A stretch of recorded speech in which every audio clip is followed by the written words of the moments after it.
श्री कृष्ण और कर्ण दानवीर की अंतिम परीक्षा महाभारत का युद्ध शुरू होने वाला था। भगवान श्री कृष्ण जानते थे कि कर्ण एक महान योद्धा होने के साथ साथ अद्वितीय दानी भी है। वे उसकी सत्यनिष्ठा और दानशीलता की अंतिम परीक्षा लेना चाहते थे।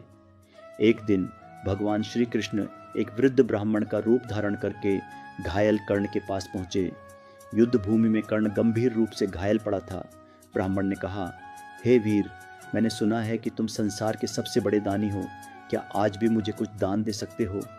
कर्ण मुस्कुराए और बोले, हे ब्राह्मण देव, मेरे पास अब न धन है, न रथ और न ही कोई वस्तु। फिर भी यदि आपको कुछ चाहिए तो मैं अवश्य दूंगा। ब्राह्मण ने कहा, मैंने सुना है कि तुम्हारे दांत सोने के हैं। यदि तुम सचमुच दानी हो तो मुझे वही दान में दे दो। कर्ण ने बिना एक पल सोचे एक पत्थर उठाया और अपने सोने के दांत तोड़ लिए। फिर उन्होंने उन्हें ब्राह्मण को देना चाहा।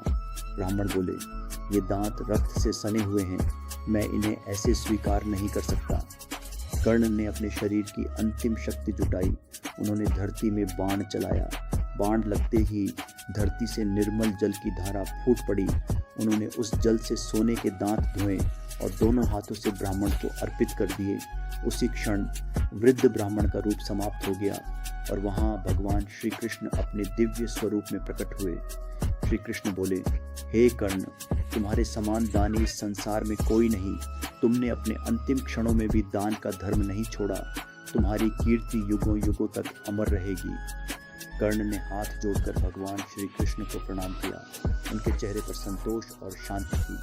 भगवान श्री कृष्ण ने कहा, मनुष्य की महानता केवल उसकी शक्ति से नहीं बल्कि उसके चरित्र, त्याग और उदारता से पहचानी जाती है। कहानी से शिक्षा, सच्चा दान वही है जो बिना किसी स्वार्थ और बिना किसी अपेक्षा के दिया जाए। दया, त्याग और उदारता मनुष्य को महान बनाते हैं। इसलिए जीवन में सदैव दूसरों की सहायता करें और धर्म का मार्ग अपनाएं।